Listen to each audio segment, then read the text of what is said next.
My boss made me work Thanksgiving while she vacationed in Hawaii, so I sent her client list to her biggest competitor and quit via company-wide email. You know what's worse than having a terrible boss? Having a terrible boss who thinks you're too stupid to notice when they're screwing you over. My ex-boss Linda thought she could manipulate me into covering for her while she lived it up in Hawaii, leaving me to handle Black Friday alone while she sipped Mai Tais on the beach. What she didn't know was that I'd been documenting her illegal business practices for months, and her little vacation gave me the perfect opportunity to burn her entire company to the ground. I'm Alex, and until 3 weeks ago, I worked as the assistant manager at Premier Event Planning, a mid-sized company in Austin that handles corporate events and weddings. When I started there 18 months ago, it seemed like the perfect job. Good pay, creative work, and my boss Linda Martinez seemed professional and successful. The red flags started almost immediately, but like an idiot, I ignored them because I needed the job.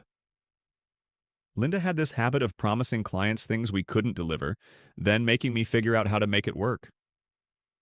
She'd quote impossibly low prices to win contracts, then cut corners everywhere to maintain her profit margins. But the real problem was how she treated her employees. Linda had this twisted philosophy that if you weren't willing to sacrifice everything for the job, you weren't committed enough. She expected everyone to work nights and weekends without overtime pay, to use our personal cars for company business without reimbursement, and to basically be available 24/7 for whatever crisis she'd created. The overtime violations alone were staggering. Linda would schedule us for exactly 39 hours a week on paper, then demand we work additional volunteer hours for big events. She called it team building and said that real professionals don't watch the clock. Anyone who complained about the unpaid work would mysteriously find their hours cut the following week. I started keeping detailed records of everything: my actual hours worked, expenses I paid out of pocket, client complaints that Linda buried, and her increasingly unethical business practices. I told myself I was just being careful, but deep down I think I knew I'd need evidence eventually. The breaking point started building in October when Linda announced she was taking a 2-week vacation to Hawaii over Thanksgiving.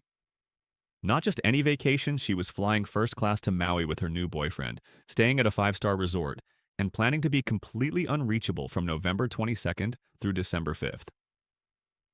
Alex, you'll handle everything while I'm gone, she said casually, like she was asking me to water her plants. It's a great opportunity for you to prove you can manage things independently. I pointed out that Thanksgiving week is our busiest time of year. We had 12 corporate holiday parties scheduled, 3 weddings, a major product launch event, and Black Friday coverage for 2 retail clients. Plus, our other assistant manager had quit the month before and hadn't been replaced. That's why I'm trusting you with this, Linda said with her fake smile. Besides, most of the prep work is already done. You'll just need to oversee execution. What she didn't mention was that prep work meant she'd taken deposits from clients, but hadn't actually booked venues, caterers, or vendors for half the events. I discovered this 3 days before she left when I started making confirmation calls. The Henderson corporate party for 200 people?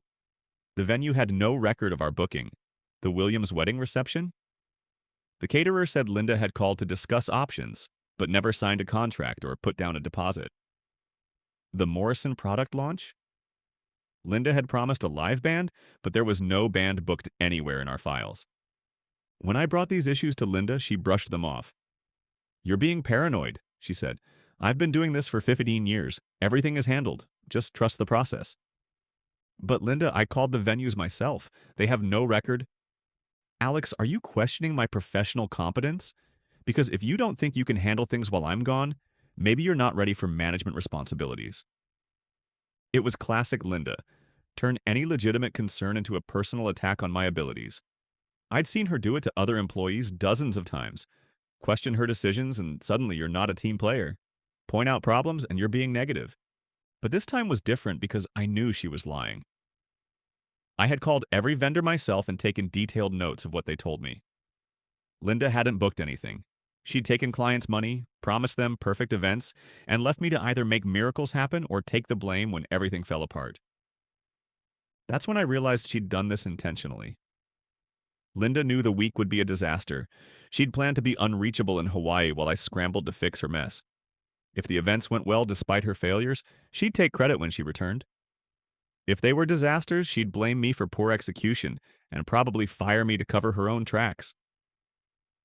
The night before Linda left for Hawaii, she called me into her office for a final briefing. She was practically glowing with excitement about her vacation, showing me photos of the resort and talking about all the activities she had planned. "Now remember," she said, "I'll be completely off the grid.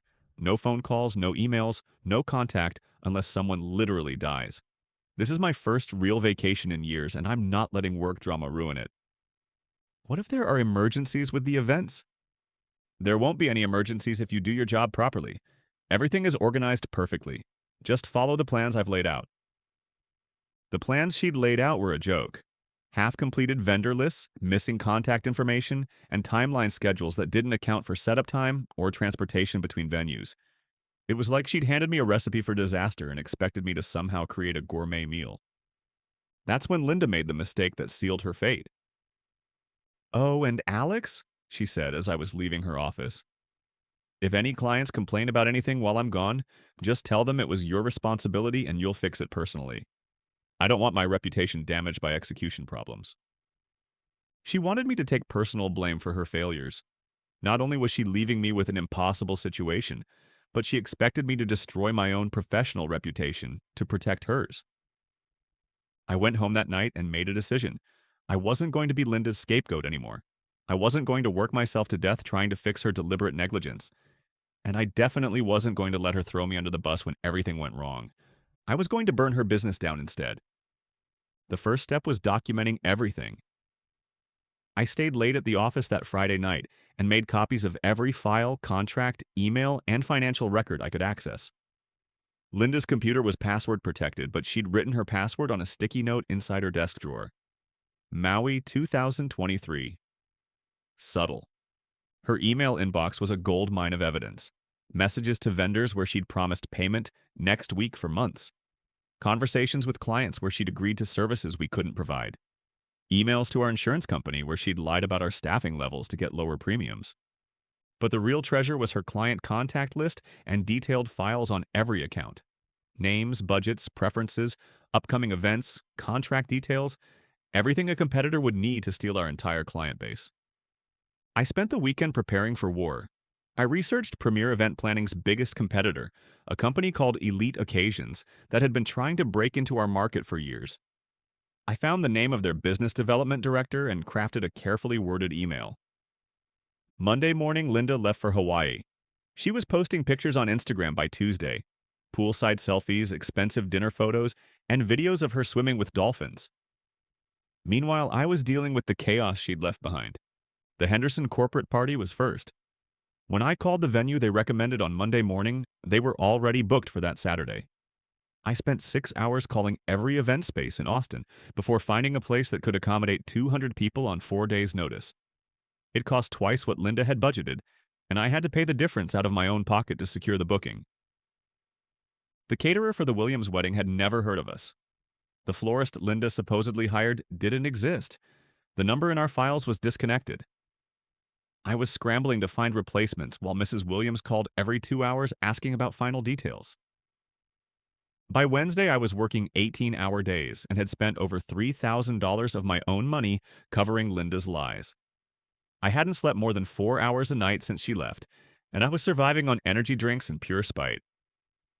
That's when Linda posted an Instagram story from her couples massage with the caption, "Living my best life. So grateful for my amazing team holding down the fort while I recharge.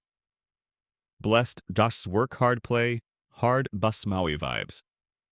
She was literally bragging about relaxing while I destroyed my health and finances trying to fix her mess. Thursday morning, I executed my plan. First, I sent a detailed email to Elite Occasions business development director. I introduced myself as a disgruntled Premier Event Planning employee and offered to provide valuable information about their competitors' business practices and client base. I attached Linda's complete client list, including contact information, event budgets, and detailed notes about each client's preferences and upcoming projects. I also included documentation of Premier's financial problems, staff turnover, and quality control issues. Premier Event Planning is imploding, I wrote. Their owner is currently vacationing in Hawaii while leaving critical events unmanaged. Multiple clients are already expressing dissatisfaction. This would be an excellent time for elite occasions to reach out and offer superior service.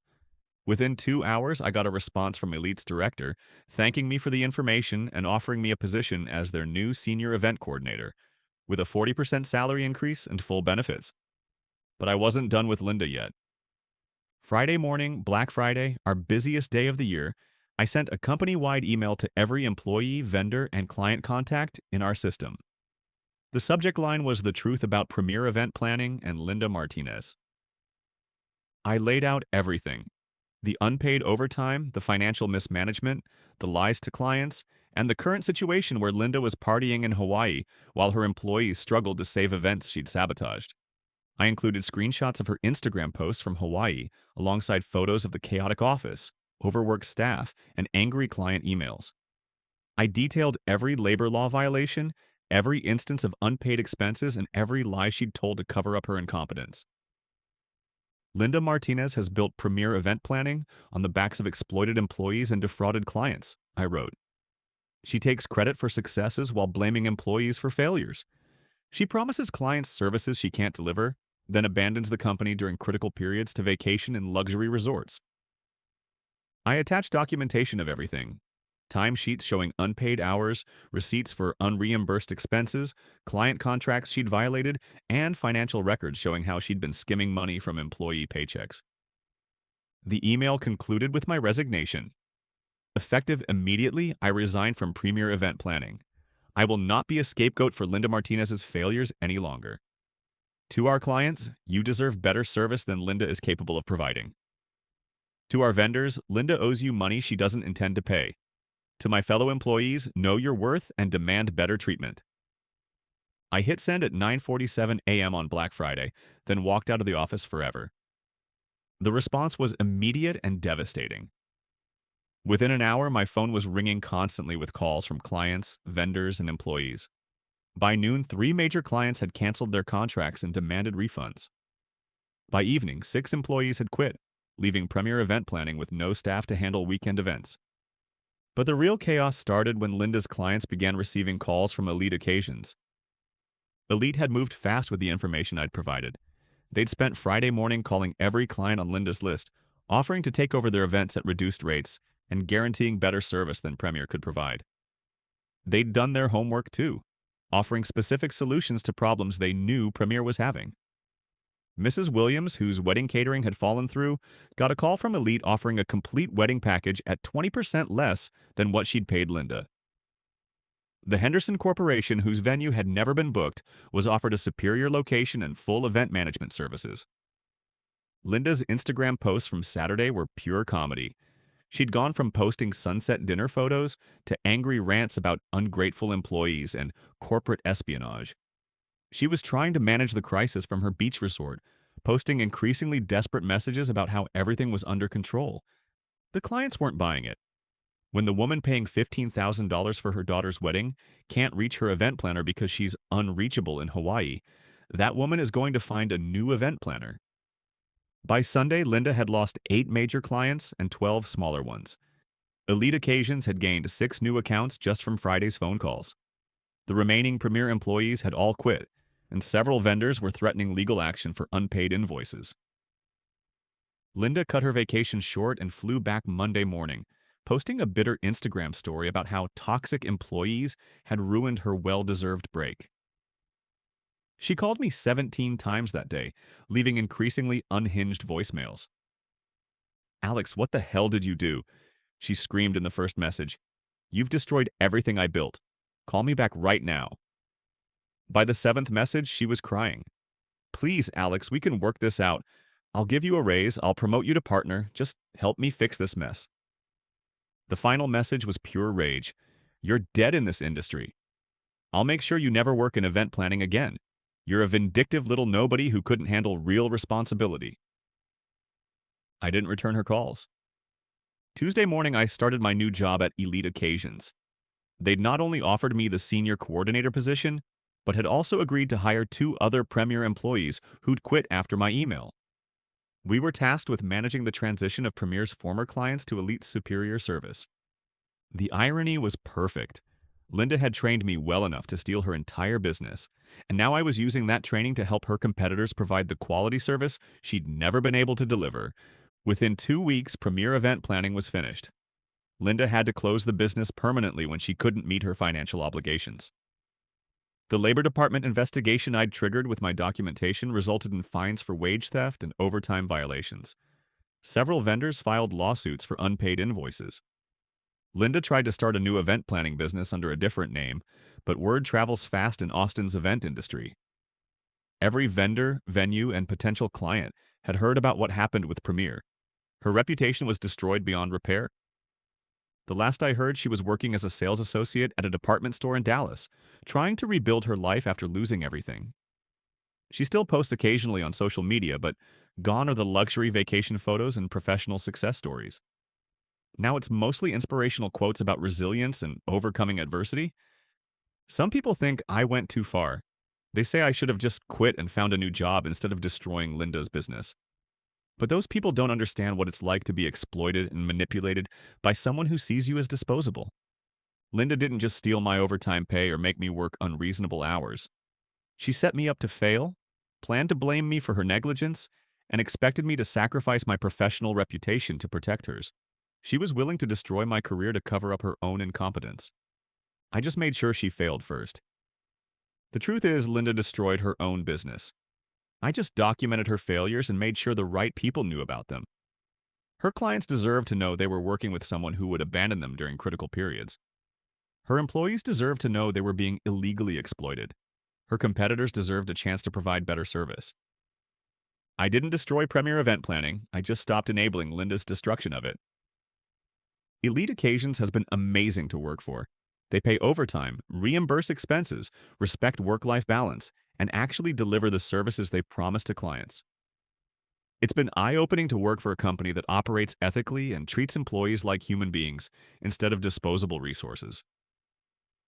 6 months later, I'm thriving in my new position and have been promoted to regional manager. Several of Premier's former clients have become Elite's biggest accounts, specifically because they trust the team that rescued their events from Linda's chaos. The lesson I learned is that loyalty is a two-way street. You can't expect employees to sacrifice everything for a company that wouldn't sacrifice anything for them. Linda thought she could exploit my work ethic and dedication indefinitely, but everyone has a breaking point. When your boss abandons you to deal with problems they created, then expects you to take the blame for their failures, you have two choices: accept the abuse or fight back. I chose to fight back, and I'd make the same choice again. Sometimes the best revenge isn't getting even. It's making sure justice is served and that good people don't have to suffer under bad leadership anymore. Linda got exactly what she deserved: nothing.